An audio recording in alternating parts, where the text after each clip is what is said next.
Hello everyone, कैसे हूँ guys आप सभी। आशा करती हूँ सभी अच्छे होंगे, स्वस्थ होंगे। गाइस, आप सभी का स्वागत है मेरे यूट्यूब चैनल पर। जैसे कि मैंने लास्ट वीडियो अपनी डाली थी, तब बच्चों ने मुझसे रिक्वेस्ट की थी कि मैम टीजीटी स्क्रीनिंग से, क्योंकि अभी आपका जो एग्ज़ाम होने वाला है वो टीजीटी स्क्रीनिंग का एग्ज़ाम होने वाला है। तो काफ़ी बच्चों की डिमांड थी कि टीजीटी स्क्रीनिंग में जो ज्योग्राफी आती है उसके टॉपिक आप कंप्लीट करा दीजिए। और ये जो टीजीटी स्क्रीनिंग के टॉपिक है, एज इट इज़ यही टॉपिक आपकी किसी भी टीजीटी लेवल, चाहे वो कोई भी टीजीटी लेवल है, एचटेट का टीजीटी लेवल या अदर कोई भी एग्जाम्स का टीजीटी लेवल है, तो सब में सेम टॉपिक है। जब मैंने ये चीज़ ऑब्जर्व की, जब हमने सिलेबस देखा था स्क्रीनिंग का, टीजीटी स्क्रीनिंग का, तो आज के इस टॉपिक में टीजीटी स्क्रीनिंग का भूगोल में पहला जो टॉपिक मैंने देखा पीडीएफ में, वो था भाई आपका सौर मंडल में पृथ्वी। क्या टॉपिक था? सौर मंडल में पृथ्वी। तो आज की क्लास में हम सौर मंडल में पृथ्वी टॉपिक ही अपना कंप्लीट करेंगे, यानी आपको डिटेल से पढ़ाऊंगी मैं अर्थ के बारे में। ठीक है, पृथ्वी के बारे में पूरी डिटेल से बात करेंगे, क्या होती है, कैसे। आप सबको पता है सौर मंडल में कितने ग्रह हैं, कितने आपके प्लैनेट है? 8 प्लैनेट। और इन 8 प्लैनेट में से अर्थ भी क्या है भाई, हमारा एक प्लैनेट है। तो हमारे सौर मंडल में, सोलर सिस्टम में 8 ग्रह हैं, और इन 8 ग्रहों में से पृथ्वी भी क्या है? एक ग्रह है, एक प्लैनेट है। ठीक है, अब तुम मुझे कमेंट बॉक्स में एक बार कमेंट करके ये बताना कि तुम्हें सौर मंडल टॉपिक भी पढ़ना है या सिर्फ सौर मंडल में पृथ्वी के बारे में ही पढ़ना है। ठीक है, मुझे ये चीज़ समझ में नहीं आई कि सौर मंडल भी, अगर कमेंट बॉक्स में आप लिखोगे कि सौर मंडल भी करा दो, तो नेक्स्ट वीडियो हमारी सौर मंडल की रहेगी। तो सौर मंडल में पृथ्वी एक आपका क्या है? प्लैनेट है, एक ग्रह है। 8 ग्रहों में से अर्थ भी एक क्या है? ग्रह है। अब हमारे पृथ्वी सौर मंडल में 8 ग्रह हैं, और इन 8 ग्रहों के नाम बुध, शुक्र, पृथ्वी, मंगल, बृहस्पति, शनि, अरुण, वरुण। ठीक है, तो बुध, शुक्र और उसके साथ आती है हमारी पृथ्वी। तो अगर दूरी की डिस्टेंस के अकॉर्डिंग बात करें तो सौर मंडल से तीसरा नंबर पर आती है हमारी पृथ्वी। तो सौर मंडल का तीसरा ग्रह है दूरी के अनुसार। और साइज के अकॉर्डिंग बात करें तो दूरी के अकॉर्डिंग तो भाई डिस्टेंस के अकॉर्डिंग तो इसका तीसरा नंबर है, और साइज के अकॉर्डिंग बात करें, साइज, तो ये सौर मंडल जो है वो 5वां बड़ा ग्रह है, 5वां, यानी 5th आता है। 5th नंबर पर 8 प्लैनेट में से 5th नंबर पर आता है हमारे अर्थ। अब हम सबसे पहले, ये तो मैंने तुम्हें थोड़ा थोड़ा सौरमंडल में पृथ्वी के बारे में बताया है, वैसे सौरमंडल कंप्लीट पढ़ेंगे जब मैं आपको डिटेल में करा दूंगी कि ग्रह क्या होते हैं, उपग्रह क्या होते हैं, फुल डिटेल में। अब पढ़ते हैं अर्थ के बारे में। सबसे पहला तो क्वेश्चन यही है कि अर्थ की आयु कितनी है, आयु यानी एज। तो अगर एग्जामिनर कई बार सीधा सीधा पूछ लेता है कि अर्थ की एज कितनी है, तो देखो अगर आपसे अर्थ की एज बिलियन ईयर में पूछी जाए तो 46 बिलियन ईयर है अर्थ की आयु। और इसी को अगर आप करोड़ वर्ष पूर्व की बात करें तो हमारी अर्थ का जन्म कब हुआ था? 460 करोड़ वर्ष पूर्व। ठीक है, 460 करोड़ वर्ष पूर्व अर्थ का जन्म हुआ था। और अर्थ की एज कितनी है पूछी जाए तो 46 बिलियन वर्ष, मिलियन नहीं बिलियन। ठीक है, बिलियन याद रखना, बिलियन है ये, मिलियन नहीं है। तो बिलियन वर्ष क्या है हमारी अर्थ की एज है, आयु है। हमारी अर्थ का एक ही सैटेलाइट है, आप सबको पता है, उस सैटेलाइट का नाम क्या है? मून। अर्थ का एक ही सैटेलाइट है, मून। क्वेश्चन क्या आता है? पृथ्वी का पुत्र किसे कहते हैं? तो भाई इस मून को ही पृथ्वी का पुत्र कहते हैं। क्या कहते हैं? मून को पृथ्वी का पुत्र कहते हैं। एकमात्र सैटेलाइट है हमारी पृथ्वी का, यानी हमारी पृथ्वी के चारों ओर जो पिंड चक्कर लगाता है वो एक ही है, उसका नाम है मून, जिसे हम चंदा मामा भी कहते हैं। अब हमारा नेक्स्ट आता है, सबसे पहले पढ़ेंगे हम पृथ्वी के व्यास के बारे में, यानी डायमीटर के बारे में। ये है पृथ्वी का व्यास। ठीक है, एक तो हम पढ़ेंगे इक्वेटर पर कितना है, दूसरा हम पढ़ेंगे पोलर एरिया पर कितना है। तो वहीं अगर हम देखें हमारी अर्थ का इक्वेटर पर, यानी इक्वेटर पर डायामीटर, ठीक है, इक्वेटर पर डायामीटर तो हमारा 12,757 किलोमीटर, यानी हमारी अर्थ का डायमीटर कितना है इक्वेटर पर? 12,757 किलोमीटर। और वहीं अगर हम पोलर एरिया पर बात करें तो आपने देखा होगा ना, यहाँ पर तो अर्थ क्या है? ज़्यादा है ना, और यहाँ पर से धीरे धीरे कम होती चली गई है अर्थ। तो यहाँ पर से जो पोलर एरिया पर अर्थ का जो डायामीटर है वो 12,714 किलोमीटर है। कितना है? 1207 किलोमीटर, सॉरी 12,714 किलोमीटर, गलती से बोल गई तो याद रखना।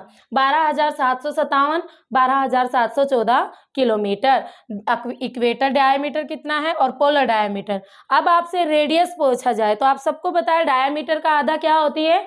रेडियस होती है। तो अगर इक्वेटर पर रेडियस पूछी जाए अर्थ की तो कितनी रहेगी? तो नियर अबाउट आपकी रहेगी 6,377 किलोमीटर। और वहीं अगर आपसे पोलर एरिया पर रेडियस पूछी जाए अर्थ की तो कितनी रहेगी? 6,371 किलोमीटर।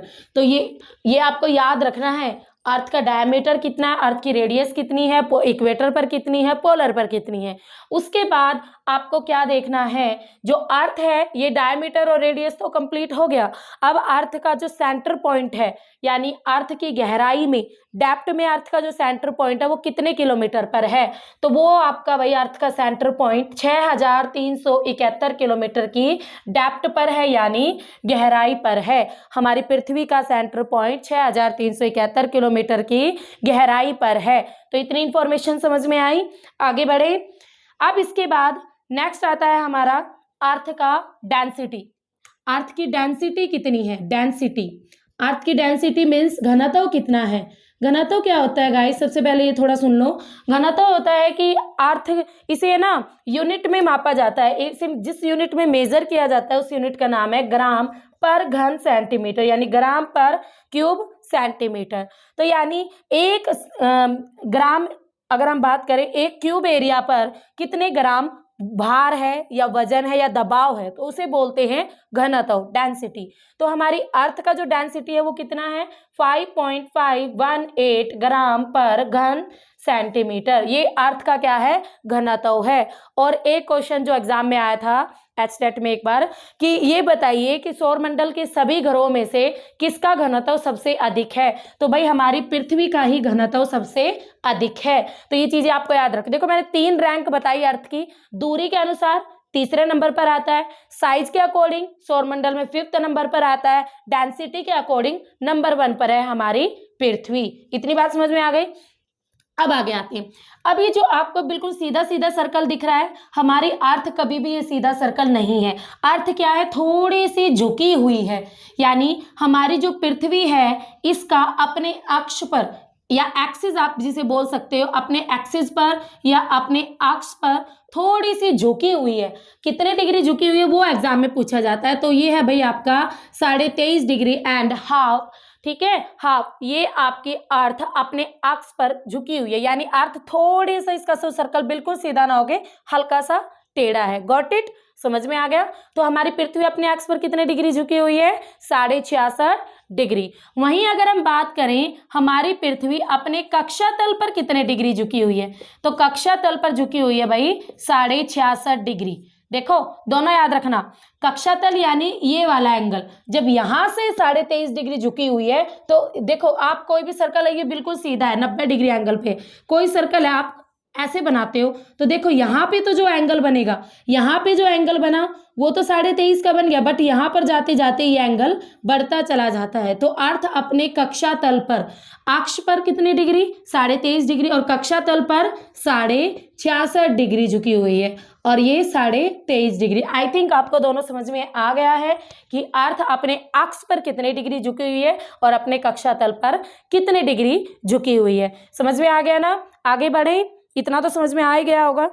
ठीक है, तो ये थी आपकी कुछ नंबरिकल चीजें जो आपको याद रखनी ही रखनी है और जिनसे एग्जाम में सीधे क्वेश्चन बनते हैं। तो आप चाहो तो इसका स्क्रीनशॉट भी ले सकते हो, जिससे आपको सारी चीजें क्लियर हो जाएंगी। ठीक है, चलो वीडियो पॉज करके स्क्रीनशॉट ले लिया करो, आखिरी में जब भी एग्जाम देने चाहो तब आपकी क्या हो जाए, फास्ट रीडिंग हो जाए। अब आगे बढ़ते हैं, नेक्स्ट आता है हमारा, अब हम पढ़ेंगे अर्थ के बारे में ही। वैसे तो आपका टीजीटी स्क्रीनिंग में भी ये अलग टॉपिक है, पृथ्वी की गतियां, बाकी मैं आपको इसी में समझा दूंगी क्लियर डिटेल में गतियों के बारे में। हमारी पृथ्वी जो हमारी अर्थ है सूर्य के चारों ओर भी चक्कर लगाती है और उसके साथ साथ अपने अक्ष के चारों ओर भी घूमती है। अब मीन्स जैसे आपके कमरे में लगा हुआ फैन एक ही जगह घूमता है ना, तो उसे बोलते हैं अपने अक्ष पर घूमना, जब कोई चीज एक ही जगह घूमती है।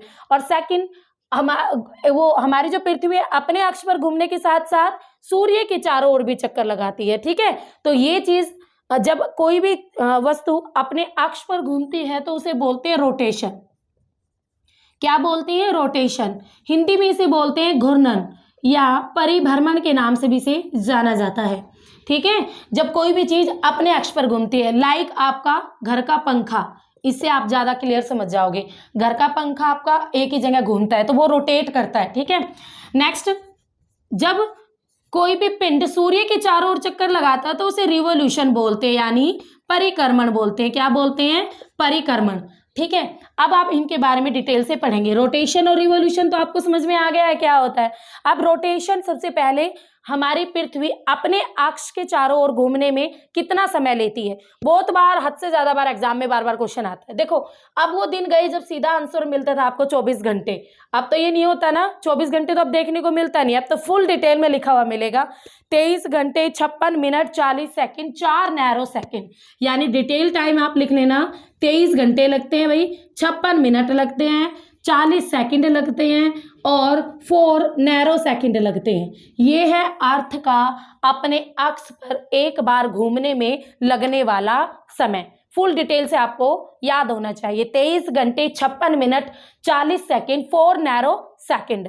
वैसे नॉर्मली नियर अबाउट हम बोलते हैं 24 घंटे में पृथ्वी अपने अक्ष पर एक चक्कर पूरा करती है। ठीक है, अब ये जो रोटेशन है होता है, ये किस स्पीड से होता है। अब एग्जामिनर क्योंकि टीजीटी स्क्रीनिंग है या एचटेट टीजीटी है तो डिटेल में क्वेश्चंस आते हैं, तो आपको स्पीड भी पता होनी चाहिए कि अर्थ की रोटेशन स्पीड कितनी है, यानी किस गति से अर्थ इतने टाइम में अपना एक चक्कर पूरा करती है। तो भाई वो है आपका 1667 किलोमीटर, ठीक है, पर आवर, यानी 1 घंटे में हमारी पृथ्वी 1667 किलोमीटर पार कर जाती है जब रोटेट करती है। Got it? समझ में आ गया।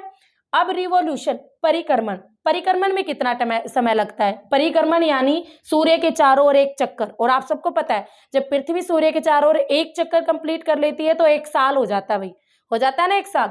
तो रिवॉल्यूशन परिक्रमण करने में तो नियर अबाउट तो हम क्या बोल देते हैं 365 सही 1/4 दिन।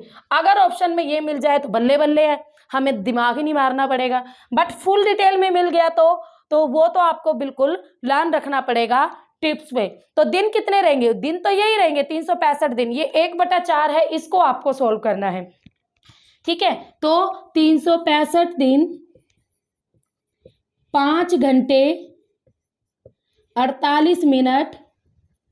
देखो यहां तक अगर आप कर लो, वैसे तो मिनट तक ही आएगा, 48 मिनट तक ही, बट अगर आगे भी एग्जामिनर पूछ ले सेकंड भी तो 16 सेकंड। ठीक है, क्या रहेगा? 16 सेकंड। तो इतना 365 दिन 5 घंटे 48 मिनट 16 सेकंड। ये है क्या? हमारी पृथ्वी जब सूर्य के चारों ओर एक चक्कर लगाती है तो इतना टाइम लेती है, और इसे हम क्या बोल देते हैं? 1 साल, यानी हमारे नियर अबाउट 1 साल में इतने दिन होते हैं। Got it? अब इसकी रिवॉल्यूशन स्पीड कि अर्थ सूर्य के चारों ओर जो चक्कर लगाती है वो किस स्पीड से लगाती है, तो स्पीड भी आपको पता होनी चाहिए। तो ये तो हमें पता थी, rotation speed that is revolution speed. और रिवॉल्यूशन स्पीड में अर्थ कितना टाइम लेती है? तो भाई आपका नियर अबाउट लेती है 1,07,000 किलोमीटर पर आवर, यानी 1 घंटे में पृथ्वी 1,07,000 किलोमीटर पार कर जाती है जब सूर्य के चारों ओर चक्कर लगाती है। ठीक है, तो ये परिक्रमण है, ये परिक्रमण स्पीड है, ये टाइम है, ये रोटेशन है, ये रोटेशन आपका टाइम है, ये स्पीड है। तो मैंने टाइम और स्पीड आपको डिटेल में लिखवा दिया, इतना आपको पता होना चाहिए। अब आगे इसी में देखो, जो रोटेशन है, रोटेशन यानी घूर्णन परिभ्रमण। अब इसे क्या कहते हैं? इसे दैनिक गति भी कहते हैं। क्या कहते हैं? दैनिक गति के नाम से भी इसे जाना जाता है। उसके साथ साथ नक्षत्र दिवस भी इसे कहते हैं। ये सारे नाम आपको पता होने चाहिए। दैनिक गति, आप कहते हो ना पृथ्वी की दैनिक गति, तो पृथ्वी की अगर दैनिक गति की बात होगी तो वो रोटेशन की ही बात हो रही है कहीं ना कहीं। तो भाई इसे दैनिक गति भी कहते हैं, इसे आपके नक्षत्र दिवस भी कहते हैं, और घूर्णन गति तो इसे कहते ही कहते हैं, घूर्णन भी ऐड कर लेना, घूर्णन गति के नाम से भी इसे जाना जाता है। अब इसकी वजह से होता क्या क्या, अब एग्जाम में ये क्वेश्चन भी आता है कि पृथ्वी की घूर्णन गति के कारण क्या क्या होता है। तो देखो, जब पृथ्वी, आपके घर का फैन जैसे ही आप ऑन करते हो तो आपको हवा महसूस होती है रूम में।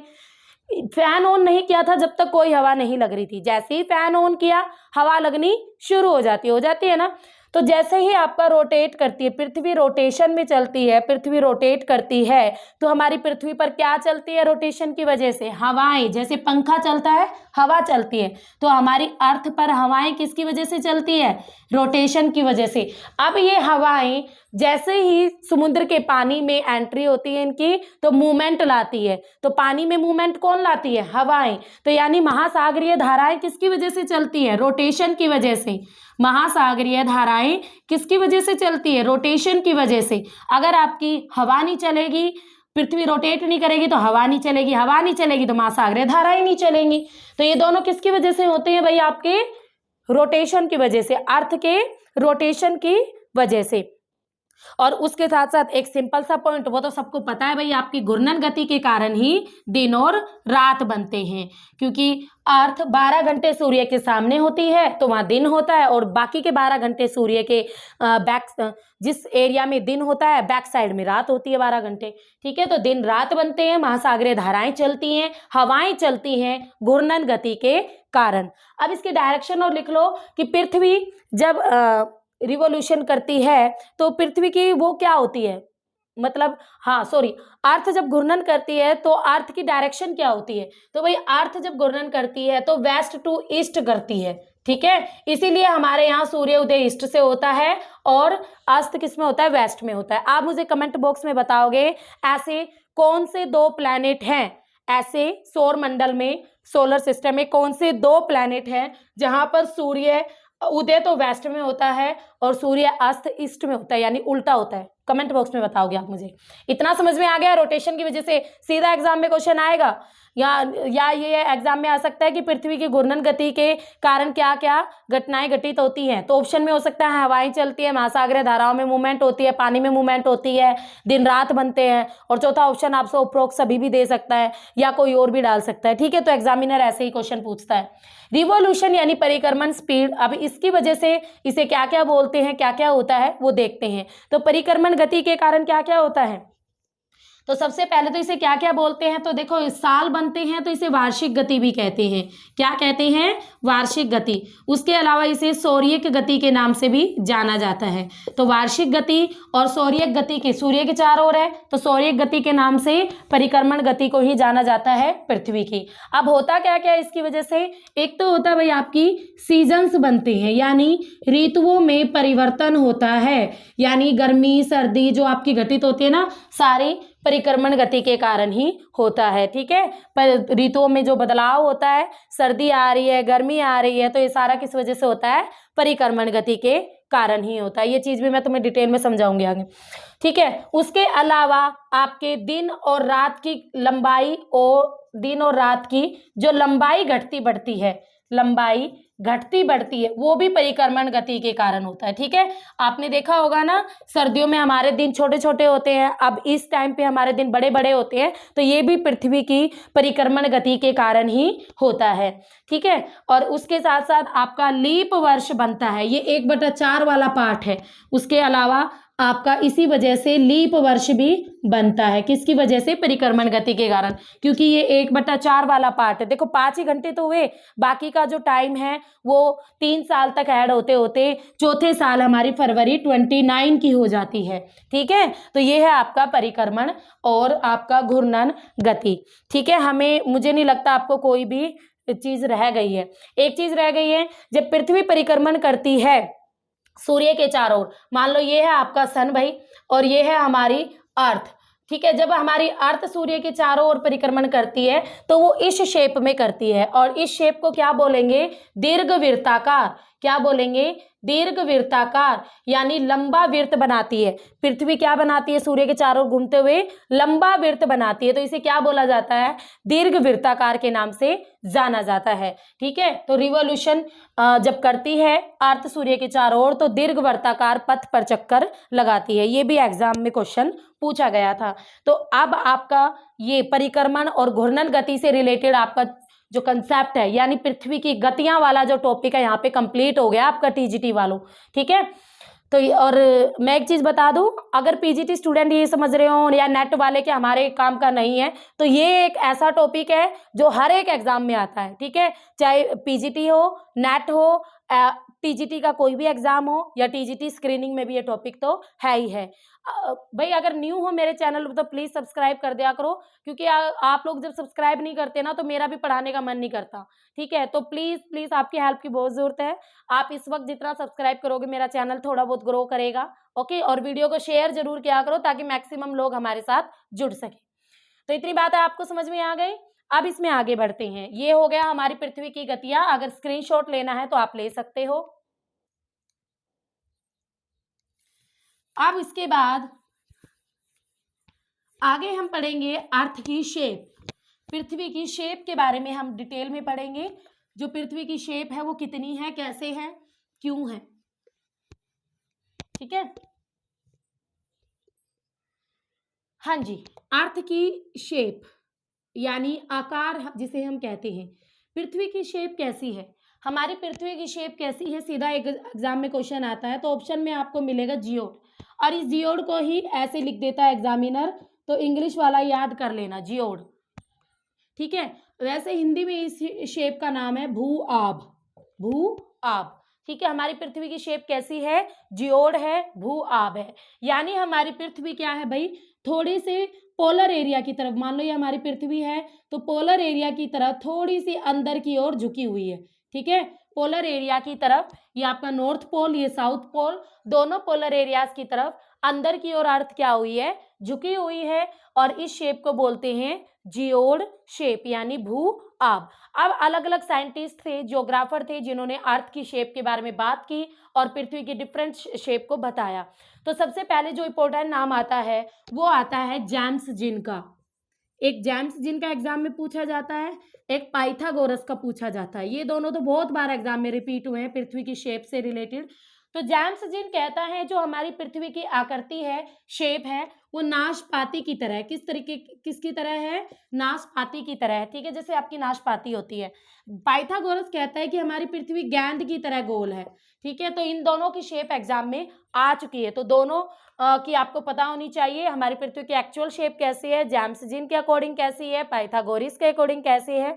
ठीक है, न्यूटन के अकॉर्डिंग और लिख लो, न्यूटन के अकॉर्डिंग हमारी पृथ्वी की शेप कैसी है? तो हमारी पृथ्वी संतरे की जैसी है। जैसे हमारा संतरा होता है ना फ्रूट, ऐसी ही हमारी पृथ्वी है। ठीक है, तो शेप से क्वेश्चन आता है तो यहीं से आएगा, बाकी नहीं आएगा। बाकी तो शेप, आकार, जेम्स जिन, पाइथागोरस और न्यूटन के अकॉर्डिंग। स्क्रीनशॉट ले लो, फिर आगे बढ़ते हैं।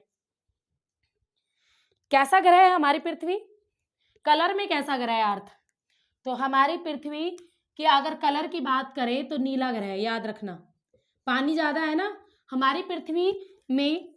जल और स्थल एरिया की अगर हम बात करें तो हमारी पृथ्वी के कितने प्रतिशत पार्ट पर पानी है?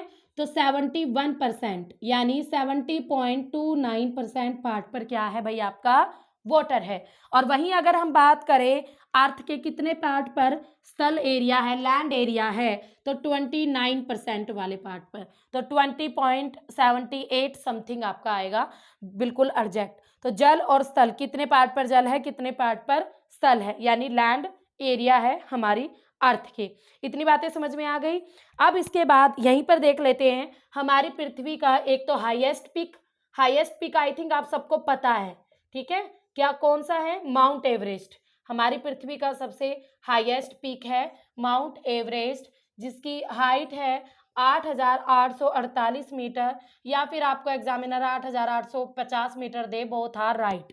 ठीक है, और वहीं डीपेस्ट पॉइंट की बात करें, यानी अर्थ का बिल्कुल गहरा बिंदु या अर्थ की बिल्कुल गहराई वाला पार्ट, या आप ये कह सकते हो डीपेस्ट पॉइंट, तो वो है भाई आपका चैलेंजर द्वीप के निकट, चैलेंजर द्वीप के निकट मेरियाना गर्त, मेरियाना गर्त, ये दिख रहा है मेरियाना गर्त। ठीक है, क्या रहेगा? क्या रहेगा भाई? मेरियाना गर्त। अब इस मेरियाना गर्त की गहराई कितनी है? 11,033 मीटर की गहराई है, तो नियर अबाउट 11 किलोमीटर की क्या है? डेप्थ है मेरियाना गर्त की, चैलेंजर द्वीप के निकट मेरियाना गर्त। तो सौर मंडल में पृथ्वी, जल स्थल, हाईएस्ट पीक और डीपेस्ट पॉइंट। अब आगे बढ़ते हैं अर्थ के बारे में। अब हम पढ़ेंगे सन से रिलेटेड, जो पृथ्वी की परिक्रमण गति है उसकी वजह से आपके क्या दिन और रात और की लंबाई घटती बढ़ती है, ऋतुओं में परिवर्तन होता है, तो थोड़ा सा उसको हम डिटेल में मैं आपको कराऊंगी। ये रहा, ठीक है, ये आप सबको पता है इक्वेटर, और ये है भाई हमारी 23.5 डिग्री साउथ, जिसे हम बोलते हैं ट्रॉपिक ऑफ कैप्रिकॉर्न यानी मकर रेखा। ये है आपका 23.5 डिग्री नॉर्थ, जिसे हम बोलते हैं कर्क रेखा यानी Tropic of Cancer. Got it?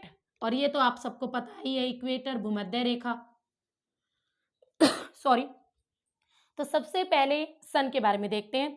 जो सन है, सबसे पहले वर्टिकल जो रेस पड़ती हैं, सूर्य की सबसे लंबवत किरणें जो पड़ती है हमारी पृथ्वी पर, वो पड़ती है भाई कब? 21 मार्च को। कब पड़ती है? 21 मार्च को। ठीक है, 21 मार्च को सन बिल्कुल वर्टिकल होता है भूमध्य रेखा पर सबसे पहले। उसके बाद सन उत्तरायण, इसे बोलते हैं उत्तरायण, यानी उत्तर की ओर, नॉर्थ की ओर जाता है। देखो ये जो 0 डिग्री है, इससे ये नॉर्थ वाला पार्ट और ये साउथ वाला पार्ट, ये तो होता है आपका क्या? नॉर्दर्न हेमिस्फेयर, जिसे उत्तरी गोलार्ध कहते हैं। क्या कहते हैं? उत्तरी गोलार्ध। और ये होता है आपका साउदर्न हेमिस्फेयर, जिसे हम बोलते हैं दक्षिणी गोलार्ध। क्या बोलते हैं? दक्षिणी गोलार्ध। तो उत्तरी गोलार्ध, दक्षिणी गोलार्ध। तो देखो 21 मार्च सूर्य बिल्कुल वर्टिकल होता है भूमध्य रेखा पर, फिर उत्तर की ओर जाना स्टार्ट करता है, और मार्च से कर्क रेखा तक पहुंचते पहुंचते 3 मंथ्स नियर अबाउट लग जाते हैं। ठीक है, तो 21 मार्च, अप्रैल, मई, जून, और उसके बाद बिल्कुल 3 महीने बाद 21 जून सन की बिल्कुल वर्टिकल जो तरंगे होती हैं वो कर्क रेखा पर होती हैं। ठीक है, और वर्टिकल 21 जून। अब हमारी जो हमारा भारत है उसके सेंटर में से भी कौन सी लाइन गुजरती है? यही 21 जून गुजरती है, यही कर्क रेखा। तो 21 जून को आप सबको पता है हमारे यहाँ कितनी गर्मी होती है, गर्मियों की छुट्टियां चल रही होती हैं। 21 जून के बाद सूर्य फिर दोबारा से साउथ की ओर मूवमेंट करता है, और फिर 3 मंथ्स में जून, जुलाई, अगस्त, सितंबर, यानी 23 सितंबर को सन दोबारा से इक्वेटर पर क्या होता है? बिल्कुल वर्टिकल होता है। फिर उसके बाद सन की साउथ की ओर मूवमेंट होता है, यानी सन दक्षिण दिशा की ओर, साउथर्न की ओर मूवमेंट करता है, और पूरे 3 महीने बाद सितंबर, अक्टूबर, नवंबर, दिसंबर, यानी 22 दिसंबर सूर्य बिल्कुल वर्टिकल होता है कैप्रिकॉर्न लाइन पर, और इसके बाद फिर दोबारा से सन नॉर्थ की ओर मूवमेंट करता है, और 21 मार्च को दोबारा से इक्वेटर पर क्या रहता है? बिल्कुल रेजेज होती हैं। वैसे तो देखो मैं आपको पढ़ा रही हूँ सन मूवमेंट करता है वो हुआ, पर सन मूवमेंट नहीं करता। जब हमारी पृथ्वी सूर्य के चारों ओर चक्कर लगाती है तो 21 मार्च को इस वाले पार्ट पर अर्थ के सन की रेजेज बिल्कुल स्ट्रेट पड़ती है। फिर सन तो घूमती रहती है ना, फिर 3 मंथ बाद ये वाला पार्ट सूर्य के बिल्कुल सामने होता है, फिर 3 मंथ बाद फिर दोबारा से अर्थ का ये वाला पार्ट सूर्य के सामने होता है, फिर 3 मंथ बाद ये वाला पार्ट सूर्य के सामने होता है। एक नॉर्मल सी बात है, जब आपका सूर्य दक्षिणी गोलार्ध में इस वाले पार्ट में सन की रेजेज स्ट्रेट होती है, तो इस वाले पार्ट में आपकी क्या चल रही होती है? विंटर, है ना, इस वाले पार्ट में, क्योंकि सूर्य तो बहुत दूर है ना इससे, तो यहाँ पर सर्दी। 22 दिसंबर हमारे यहाँ सर्दी होती है ना। हाँ, अब 21 जून जो सन की वर्टिकल लाइंस है आपकी इस वाले पार्ट पर है, तो 21 जून को इस वाले पार्ट में क्या चल रही होती है? विंटर चल रही होती है। ठीक है, तो नॉर्मल सी बात है, जो एक गोलार्ध में गर्मी होती है तो दूसरे गोलार्ध में क्या होती है? सर्दी, क्योंकि सन की रेज बहुत दूर होती है। अब हमारे यहाँ गर्मी आएगी, बट दक्षिणी गोलार्ध यानी ऑस्ट्रेलिया और ये जो आपके कॉन्टिनेंट पड़ते हैं, जो पूरे के पूरे दक्षिणी गोलार्ध में, यहाँ पे क्या पड़ेगी? ठंड पड़ेगी। समझ में आया इतनी बात आपको? ठीक है, अब आपको कुछ चीजें समझानी है। सबसे पहले तो 21 मार्च और 23 सितंबर के बारे में। 21 मार्च और 23 सितंबर, ये देखो 0 डिग्री यानी अर्थ का इतना ही पार्ट यहाँ पर, इतना ही पार्ट यहाँ पर। तो 21 मार्च और 23 सितंबर को हमारी पृथ्वी पर दिन और रात बिल्कुल बराबर होते हैं। और जब पृथ्वी पर दिन और रात बराबर होते हैं तो उस सिचुएशन को क्या बोलते हैं? इस सिचुएशन को बोलते हैं इक्विनॉक्स। क्या बोलते हैं? इक्विनॉक्स। तो पृथ्वी पर जब भी दिन और रात बराबर होते हैं तो उसे क्या कहेंगे? इक्विनॉक्स के नाम से जाना जाता है। अब 21 मार्च को जाना जाता है, यहाँ पर कौन सी, मार्च में नियर अबाउट हमारा कौन सा सीजन चल रहा होता है? बसंत। तो इसे बोलते हैं बसंत विषु। इक्विनॉक्स को हिंदी में विषु भी बोलते हैं भाई, विषु।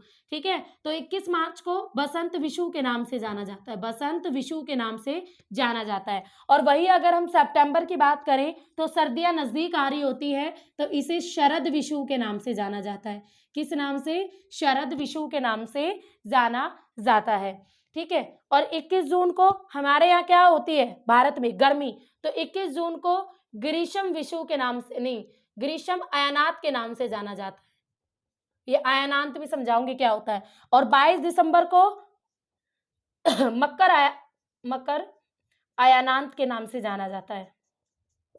इसे मकर संक्रांति भी बोलते हैं, इसे करक संक्रांति भी बोलते हैं 21 जून को। ठीक है, करक रेखा पर होता है तो करक संक्रांति, मकर रेखा पर 22 दिसंबर को होता है तो मकर संक्रांति। अयनात क्या होता है? अयनात होता है ईयर का वो टाइम या वो समय जब आपके दिन और रात की अवधियों में अंतर सबसे ज्यादा होता है। देखो अंतर 21 जून, यहाँ पर सन की वर्टिकल है तो यहाँ का दिन क्या होता है? बहुत लंबा होता है, बट यहाँ का दिन क्या होता है? बहुत छोटा होता है। तो दोनों की अवधियों में हो गया ना सबसे ज्यादा अंतर। वही सेम सिचुएशन 22 दिसंबर को, तो इसलिए इन दोनों को अयनात बोलते हैं। अयनात यानी वर्ष का वो समय जब दिन और रात के बीच में जो टाइम है उसमें काफी ज्यादा डिफरेंट होता है।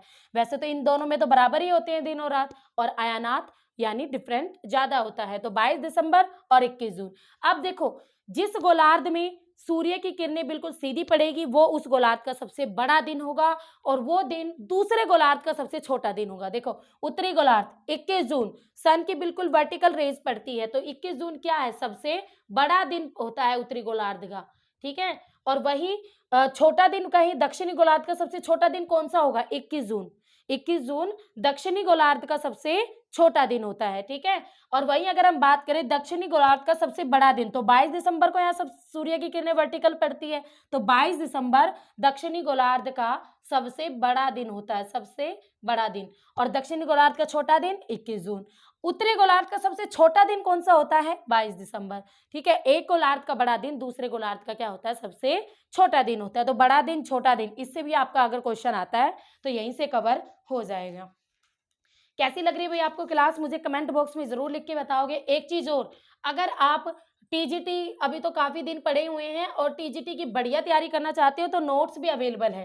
ठीक है, मेरे पास नोट्स भी अवेलेबल है टीजीटी एसएसटी के, बट ये नोट्स पेड रहेंगे, सब कुछ आपको फ्री में नहीं मिलने वाला, यहाँ फ्री में पढ़ा रही हूँ। ठीक है, तो आपको टीजीटी के नोट्स जो है वो पेड मिलेंगे। तो अगर आप वो नोट्स लेना चाहते हो तो 9728771666 नंबर पर मुझे व्हाट्सअप कॉन्टैक्ट कर सकते हो। और आपको TGT history, political, geography, economics चारों सब्जेक्ट के फुल डिटेल में आपको नोट्स मिल जाएंगे। ठीक है, तो ये है आप मेरा मोबाइल नंबर। उसके साथ साथ पीजीटी ज्योग्राफी या नेट ज्योग्राफी के भी आपको नोट्स चाहिए तो वो नोट्स भी अवेलेबल है। इसी व्हाट्सएप नंबर पर जाके आपसे क्या करोगे? मैसेज करोगे। इतना समझ में आ गया? तो ये था भाई आपका दिन, छोटा दिन, बड़ा दिन, विषु क्या होता है, तो ये सब कुछ मैंने समझा दिया है। स्क्रीनशॉट लेना चाहते हो तो आप ले सकते हो। हाँ जी, चलिए अब आगे बढ़ते हैं।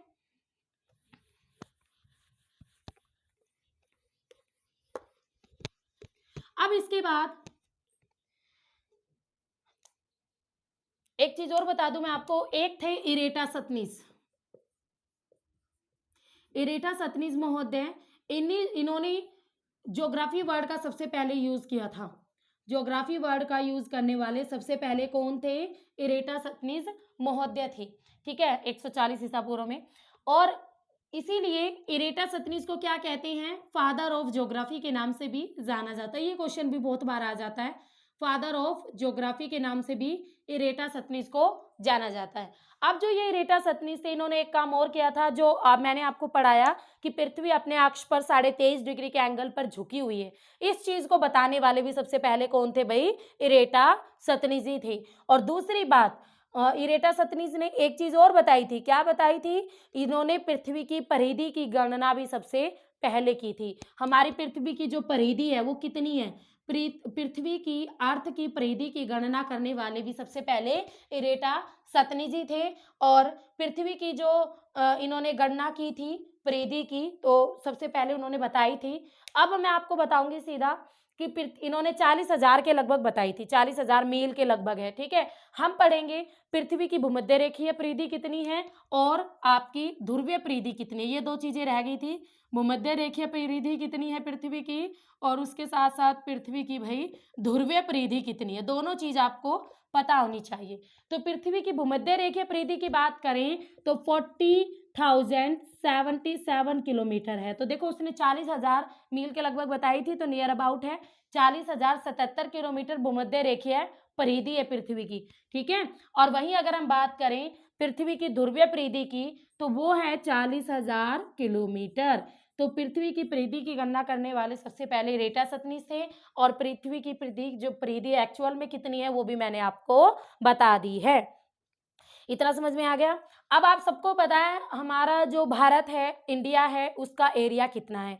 32,87,263 वर्ग किलोमीटर, सबको बताइए। अब बताओ हमारी पृथ्वी का क्षेत्रफल कितना है, एरिया कितना है हमारी पृथ्वी का? एग्जामिनर पूछ सकता है भाई पृथ्वी का एरिया कितना है। तो हमारी पृथ्वी का जो क्षेत्रफल है वो है 510 मिलियन। ठीक है, 510 मिलियन किलोमीटर स्क्वेयर, वर्ग किलोमीटर, 510 मिलियन वर्ग किलोमीटर। और इसमें से देखो हमारी पृथ्वी की आपको पता है जलपाट अधिक है, तो जलीय क्षेत्रफल की बात करें तो 360